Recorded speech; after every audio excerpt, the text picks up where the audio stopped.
You're listening to Superpowers of the Soul on the Superpower Up Podcast, the show that elevates superpowers to the divine.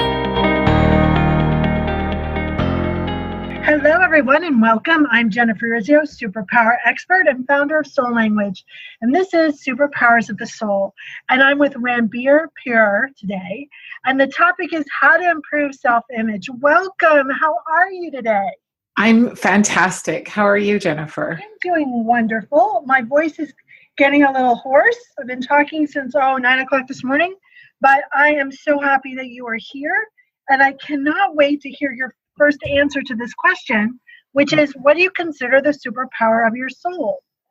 Well, I think the superpower of my soul is to actually, it's interesting because I look at it from what it does for me versus what it does for the world, because I felt like I was so disconnected from my soul for a good chunk of my life. So the superpower of my soul is knowing that I have one, and knowing that I have the ability to be bigger than I ever imagined soul-wise. And it's not something I really got when I was younger. And it wasn't until about my mid-20s where I understood really what my soul was, and that I wasn't separate from everybody else. And that feeling of validation and inclusion with every other human is the superpower of my soul, knowing that I'm connected to everyone. That's like the best superpower I've heard yet, by the way.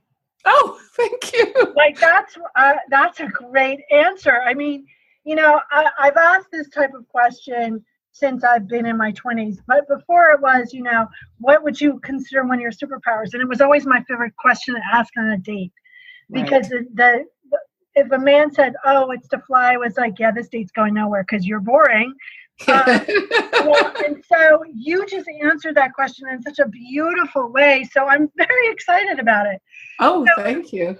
You're welcome. So, we talk a lot about sacred purpose during these podcasts. And I think people kind of have sacred purpose and sacred mission kind of all mixed up in their head. They think it's really about doing, and it's not. It's what you're profoundly here to be. Mm-hmm. And then offer that experience to others. What do you consider your sacred purpose? The sacred purpose for me, it comes back to that soul purpose again, is first understanding that I'm one of many, and understanding that I don't actually have to do, the competitive side of me wants to win, wants to be the best in the world, wants to make sure everybody knows everything that I can possibly tell them. And then when you peel back the layers and you get closer to that sacred part of your soul, you realize you actually only have to help one person. And if you can help that one person feel the way you do inside, which is understanding that you're part of this infinite universe, then you've sort of, I call it, turned their light switch back on.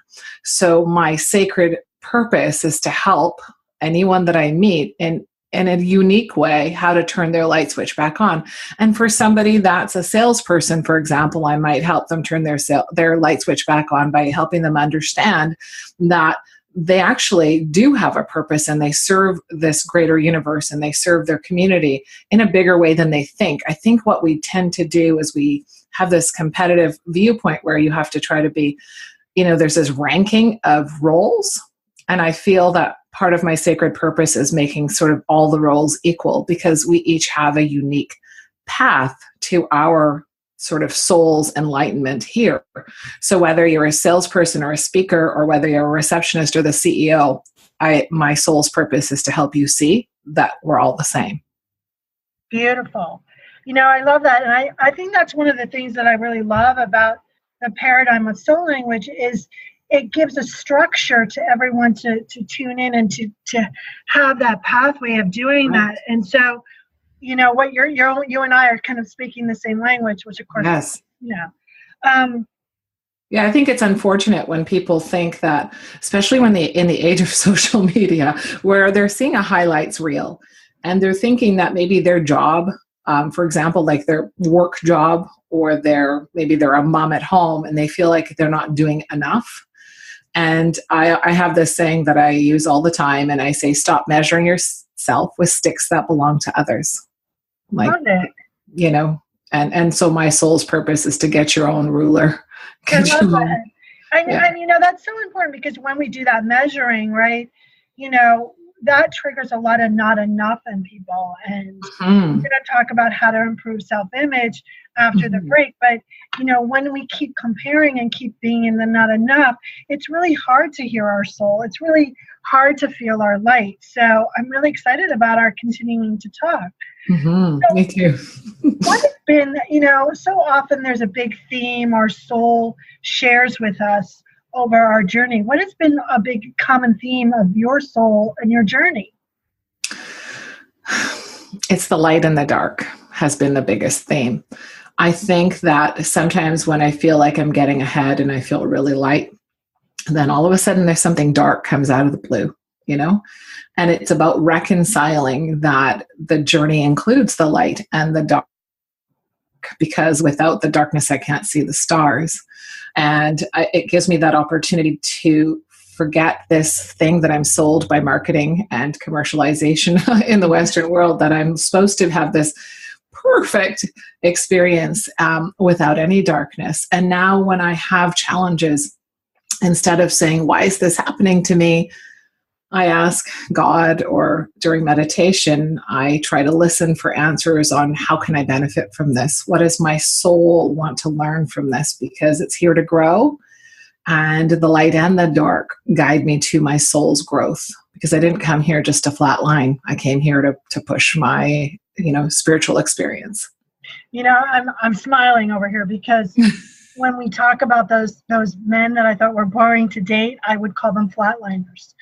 So, we use a lot of the same language, and I have a sneaky suspicion one of our soul languages, we might have one in common, and I agree with you. I think so often in this kind of Western way of spirituality, it's like the Care Bears. It's supposed to be light and fluffy and blah, blah, blah. Yes, the Care Bears, butterflies and rainbows, people. Right, and yet, know really which amazing song is just highlights or high notes or low notes. It's the combination of the entire scale. And I think so often that's so beautiful, Jennifer.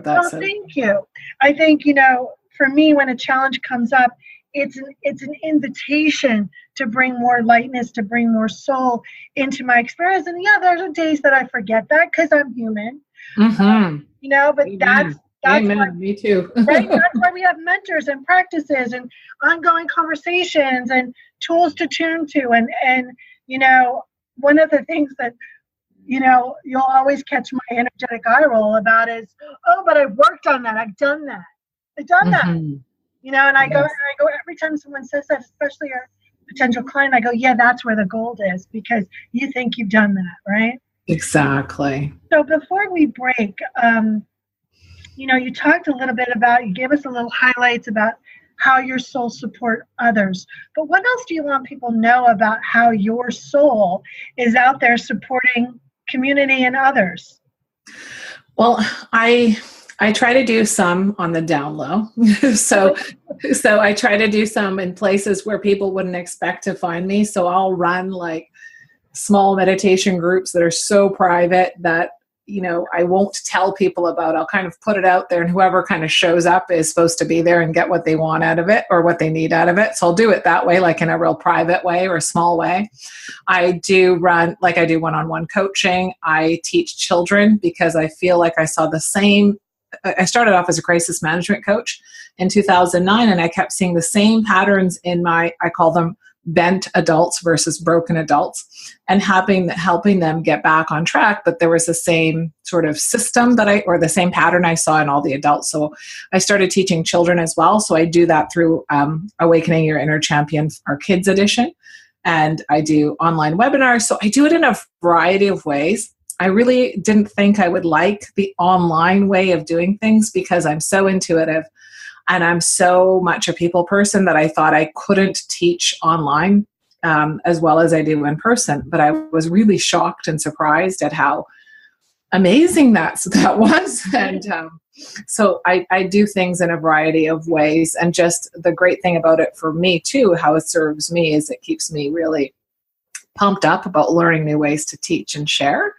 And it's pretty neat learning from 8-year-olds and 84-year-olds. So And so I get a range of it constantly. So I'm getting a lot of feedback, and I'm able to ping off of people and able to teach more and more every single day.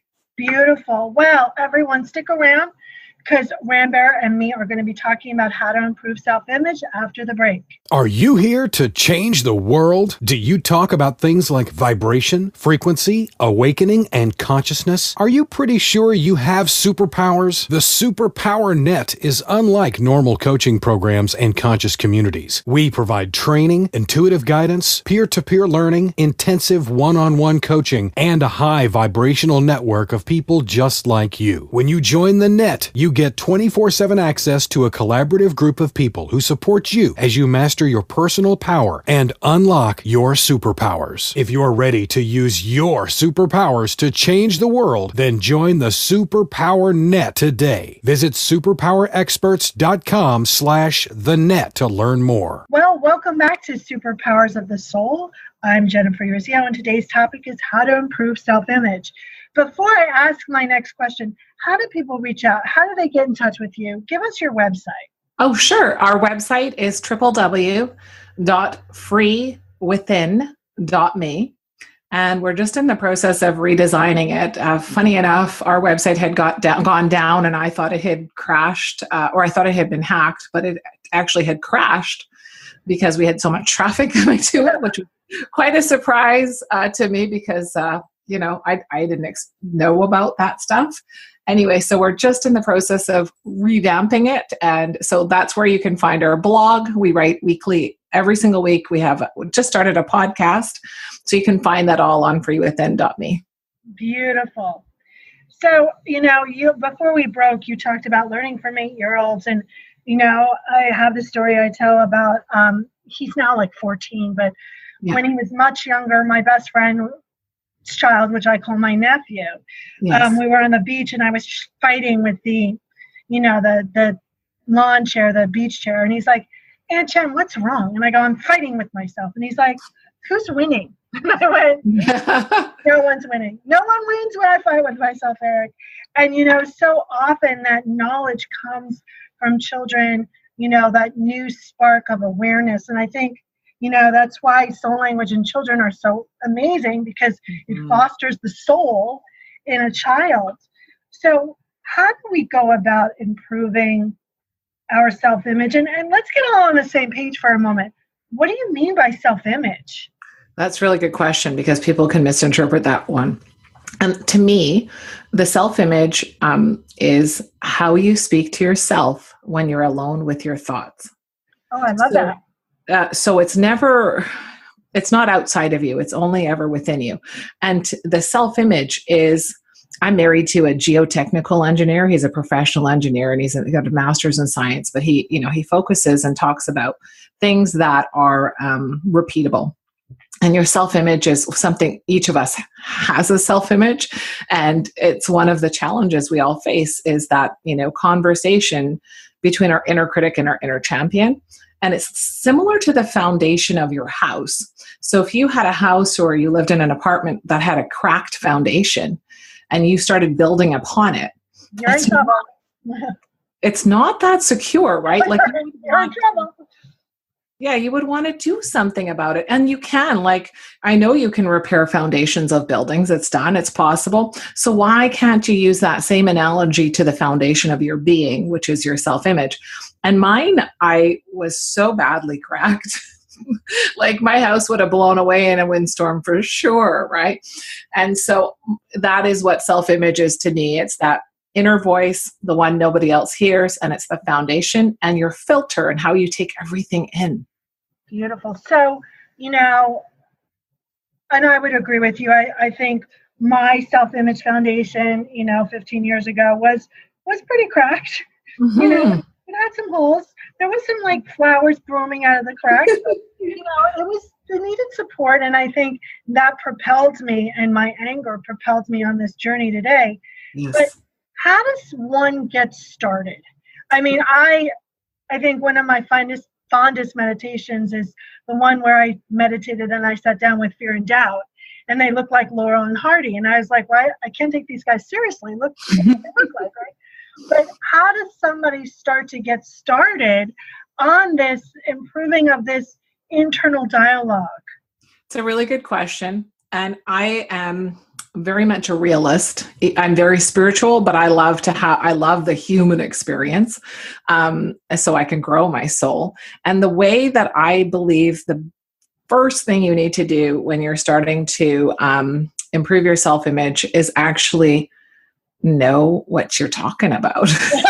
So you actually, because what we don't realize is that our negative chatter runs on this sort of subliminal tape recorder constantly. So the first place to start is to do an audit, and just kind of for a week or a day, depending on which personality type you are, both will give you good results, but audit your talk for a day. Don't judge it. Just make note of it and see which thoughts or words you say to yourself more often than not. So that's the first place to start, is to do an audit. Because, as Buddhists say, quite often, we live in the space of reality, and our biggest disappointment comes because we have this expectation of reality. And there's this void between the two. So I say, let go of your expectation and just do an audit of your reality. Step one. And then step two would be once you've done the audit and you know which sort of thoughts keep coming up more frequently, is to catch that negative chatter when it's happening. And so, quite frankly, I call it bullying the bully. To me, my belief is that the person that acts like a bully is very much looking for validation and affirmation, and they have nowhere to plug into themselves, so they can't sort of recharge their own battery. So they'll go looking for someone else to get a charge from. And so your inner critic, that big bully in your head, is looking to get a charge. So if you just stand up to it and you start questioning it and saying, how do you know that's real? What if you're wrong? What if I'm actually different? What if this? And also just using those questions to stand up to that negative inner voice, that helped me so much. I know I'm telling you to talk to yourself in a very healthy way. So that's the step two. And step three, and this is kind of a funny way to do it, but it works like a charm. Most of us have had the experience of having to get a prospective client. So, we're doing a pitch, or we want to get a job, or maybe even a date. So some sort of prospective relationship. I would advise yourself the way you would advise that you were trying to get that prospective client, or if you were advising a little kid who was having this negative chatter.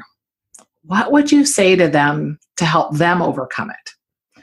Because we're often kinder to strangers than we are to ourselves.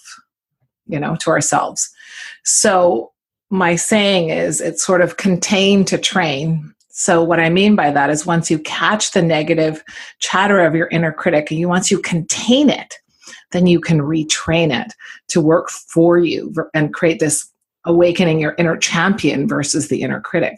So you can awaken your biggest, boldest soul self by containing that negative chatter and retraining it. So that's sort of a quick and dirty way. Yeah, I too believe that we need tools that are integrated and tangible and work with our humanness, or we're not going to use them, and no. I would also offer, just as you take that inventory, look about the big themes of your life. Absolutely. Is the big theme not enough? And what's all the chatter in your head that goes around not enough? I think that, and I think this is a good tool if you've been on the path for a while or just starting off, because as our consciousness grows, so does our ego. And we get really sneaky in our self-talk and self-chatter.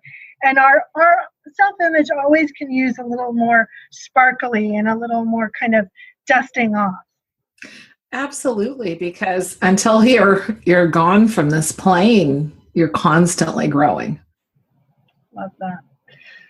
So before I ask my last question here, if there's one thing you want people to remember from our conversation today, what would it be? Oh my gosh, that's such a good question.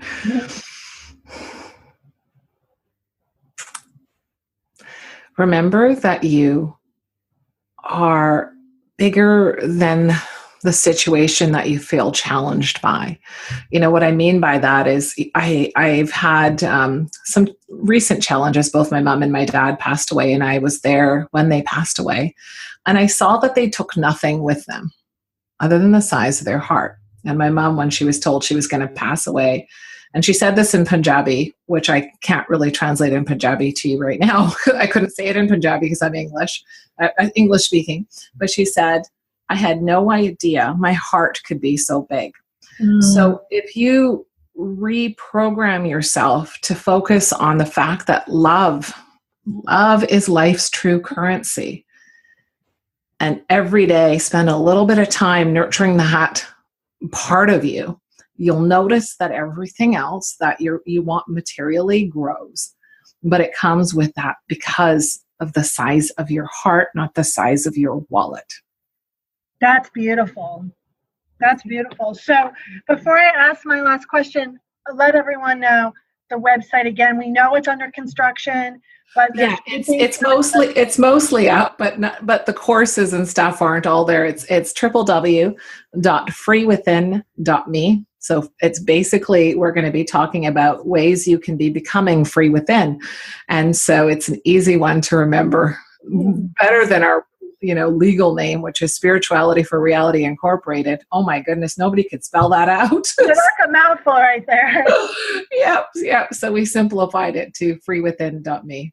Beautiful. So my last question is, if you were a magnet on what you call your higher power University Bob cupcake, whatever you call that, right? If you were a magnet on that refrigerator, what would your magnet say?